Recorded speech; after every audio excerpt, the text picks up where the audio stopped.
সকালবেলা নিজের হাতে করে খাই তো, আমার বঞ্জি দিয়েছে করে, আমার খুব ভালো লাগছে। ধন্যবাদ।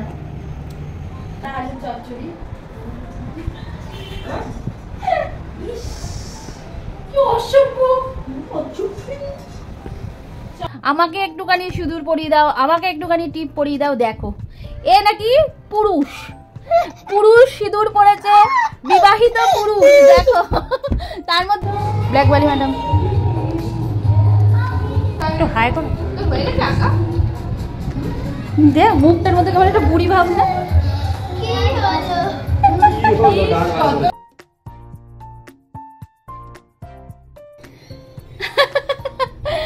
হ্যালো বন্ধুরা, গুড মর্নিং। সকাল সকাল নতুন একটা ব্লগে তোমাদের সবাইকে অনেক অনেক স্বাগত। ঘুম থেকে উঠলাম সবে মাত্র, আজকে সানডে ছুটির দিন, তাই জন্যই একটু মানে ওই 7:30 পৌনে 8টা নাগাদ ঘুম থেকে উঠলাম। রাজা বসে গেছে ওপরে ড্রয়িংয়ে, আর এই যে সন্টুকে দেখো, দেখেছো কি বলবো বলো, এই সকাল সকাল ঘুম থেকে উঠে আমাদের বাড়িতে চলে এসেছে। আর এসেই যেই দেখেছে আমি মুখ টুক ধুয়ে এসে মানে একটু সিঁদুর পরেছি, মুখ টুক ধুলাম, তারপর ক্রিম মাখলাম, সিঁদুর পরেছি, আর অমনি এর বায়না স্টার্ট, আমাকে একটুখানি সিঁদুর পরিয়ে দাও, আমাকে একটুখানি টিপ পরিয়ে দাও। দেখো এ নাকি পুরুষ, পুরুষ সিঁদুর পরেছে, বিবাহিত পুরুষ। দেখো তার মধ্যে আবার ঠোঁটে কি লাগিয়েছে বলো তো? দাঁড়া, ঠোঁটে কি লাগিয়েছিস দেখা বন্ধুদের, কি লাগিয়েছিস ঠোঁটে, মুখে বল।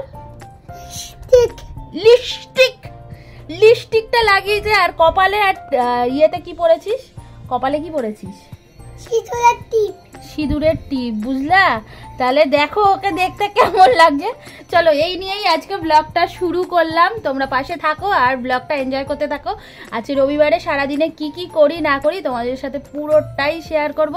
যেহেতু আমি আর রাজা ছাড়া বাড়িতে কিন্তু এখনো 3জন সদস্য বেড়াতে এসেছে আমাদের বাড়িতে।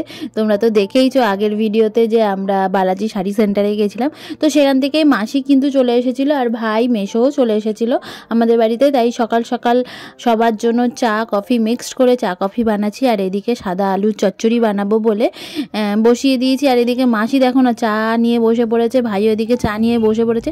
তো আজকে চাটা কেমন বানালাম মাসি সেটা চলো নিজের মুখেই বলুন। এটা দিয়ে চা মিক্সড করে, কফি মিক্সড করে কেমন হয়েছে বানানোটা? চা কফি দারুণ লাগছে খেতে। ভালো আছে? সকালবেলা নিজের হাতে করে খাই তো, আমার বঞ্জি দিয়েছে করে, আমার খুব ভালো লাগছে। ধন্যবাদ। এরপরের মেনু আসছে, এরপরের মেনু ক্রমশে আসবে আসবে আসছে আসছে ভালো মেনু, তাই তো? খাওয়ার পর আমরা চলে এসেছি লুচি ভাজতে। মাসিকে বললাম তুমি লুচিগুলো বেলে দাও আর আমি ভেজে ফেলি, কারণ মাসির হাতের লুচি বেলাগুলো বেশ গোল হয়। আমারটা না খুব ভালো যে গোল হয় সেরকম না, কিন্তু মোটামুটি ওই কাজ চালিয়ে নেওয়ার মতন পারি করতে।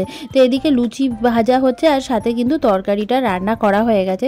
যেহেতু আজকে রবিবার, আর রবিবার মানেই তো তোমরা জানো যে সকাল থেকে আমি কতটা ব্যস্ত থাকি। রাজা তো ওদিকে ওপরে ড্রয়িং করছে, আর এদিকে আমিও কিন্তু একবার ওপরে যাচ্ছি একবার নিচে যাচ্ছি, মানে ঠিক করে ভিডিও তো করছি হালকা ফুলকা, যাই হোক সেইভাবে সব কিছু অ্যারেঞ্জ করতে হবে। তো এদিকে দেখো আমাদের লুচি টুচি হয়ে গেছে, তাই রাজাকে একটুখানি ডেকে নিলাম যে চলে আসো তাড়াতাড়ি করে খেয়ে দে আবার যাও। তো ওইদিকে ওপরে ওরা বসে আঁকছে, আর এদিকে আমরা সকালে টিফিনটা করে নিচ্ছি লুচি আলুর তরকারি। তো লুচিটা কিন্তু বেশ টেস্টি হয়েছে, সাথে আলুর তরকারি ভীষণ ভালো হয়েছে। তারপরে ওপরে আসলাম, ওপরে এসে দেখলাম রাজা আজকে বোর্ডে কিন্তু এই আঁকাটা দিয়েছে যে রাজা রাজবংশীকে এই চিহ্নে ভোট দিন। আর সিম্বলটা দেখতে পাচ্ছ তো, সবাই কিন্তু এই আঁকাটাই আঁকছে বেশ সুন্দর করে। তো ছোট বড় সেরকম কোনো ব্যাপার নেই, যারা অনেক দিন ধরে আঁকে তাদের আমি বলি যে বোর্ডের আঁকাটাই আঁকতে, কারণ বোর্ডের আঁকাটা আঁকলে ওদের হাত আরও বেশি পরিষ্কার হবে, আরও সুন্দর আঁকতে পারবে। তারপরে এই দিকে যে কিছুদিন আগেই জন্মাষ্টমী গেল, তাই জন্য রাজা আবার ওদের গোপাল এঁকে দিচ্ছে, আর গোপালের মধ্যে রং করতে হবে, আবার পাশে একটা গোপাল আঁকতে হবে, কি সুন্দর না? আর এই যে দেখো এরা কিন্তু দুই বোন খুব কথা বলে জানো তো, খুব সুন্দর মিষ্টি দুজন। তারপরে চলে এসেছিলাম আমি এদিকে আবার নিচে, মাংসটাকে ধুতে হবে, মাংসটাকে ধোবো ওদিকে, আর এদিকে পটল ভাজা করছি। আজকে সিম্পলি রান্নাবান্না হবে, ওই ডাল পটল ভাজা মাংস, আর কালকে যা যা তরকারি ছিল ওগুলো সব আবার জাল ঠাল দিয়ে রেখেছি। আর এদিকে ভাত ঠাতও হয়ে গেছে, এবার গ্যাসে বসেছে হচ্ছে মাংসটা একদমই কষা কষা করব, একদম ঝোল ঝোল রাখবো না, কারণ যেহেতু ডাল করেছি এত কিছু তরকারি ভাজাভাজি আছে, তাই জন্য মাংসটা ঝোল রাখলে না ভালো লাগবে না খেতে। তাই ভাবলাম একটু কষা কষা করি মাংসটা, সেটাতে বেশি বেশি ভালো লাগবে খেতে। আর এই দেখো মাংস রান্না কিন্তু একদম কমপ্লিট হয়ে গেছে, দেখেছো কেমন কষা কষা কষা কষা। তো এরকম মাংস খেতেই কিন্তু আমার বেশি পছন্দ হয়। তো দেখো এদিকে মাসি, রাজা, আমি তিনজনেই কিন্তু বসে গেছিলাম খাওয়া দাওয়া করতে। আর মাসি বললো মাংসটা বেশ টেস্টি হয়েছে। তারপরে দুপুরবেলা তো সারা দুপুর ধরে গল্প, হাসি, মজা, ঠাট্টা হলো। বিকেলবেলার দিকে চলে এসেছিলো ফ্লিপকার্ট গ্রসারির কিছু প্রোডাক্ট। বেশিরভাগ মুদিখানার জিনিসই আমি কিন্তু ফ্লিপকার্ট গ্রসারি থেকেই অর্ডার করি, মানে দেখে নিই যে বাইরে কেমন দাম, অনলাইনে কেমন দাম। যদি দেখি বাইরে থেকে অনলাইনটায় দাম কম থাকে তাহলে কিন্তু আমি অনলাইনেই মোটামুটি জিনিসগুলো কিনে নিই। আর এখানে তোমরা যেই সমস্ত জিনিসগুলো দেখবে না, এগুলো কিন্তু প্রত্যেক কটাই অনেক অনেক টাকা ছাড় পাওয়া যায় বলেই কিন্তু এখান থেকে আমার কেনা হয়। অনেক বলতে কি, ধরো বাইরে থেকে যেটা তুমি এই যে যেমন এই দইগুলো 22 টাকা করে নেয়, এগুলো এখানে 19 টাকা এরম করে নেয়। তো এই যে 2-3 টাকা করে সেভ, মানে তো প্রচুরই সেভ হয়ে যায় না এতগুলো জিনিস কিনতে গিয়ে। এই যে টাটা টি গোল্ড, তারপরে কিংস রিফাইন অয়েল, যা যা মানে একটা সংসার চালাতে যা যা লাগে সমস্ত কিছুই কেনাকাটি এখান থেকে করে নিই। তারপরেও যখন দেখি যে না অনলাইনে আবার এই জিনিসটার দাম বেশি, তখন কিন্তু আবার অফলাইনেও কিনে নিই। আর এই যে চিনির প্যাকেটটা দেখতে পাচ্ছ না, এত কিছু কেনার জন্য কিন্তু 1 টাকায়, মাত্র 1 টাকায় 500 গ্রাম চিনি পেয়ে গেছি।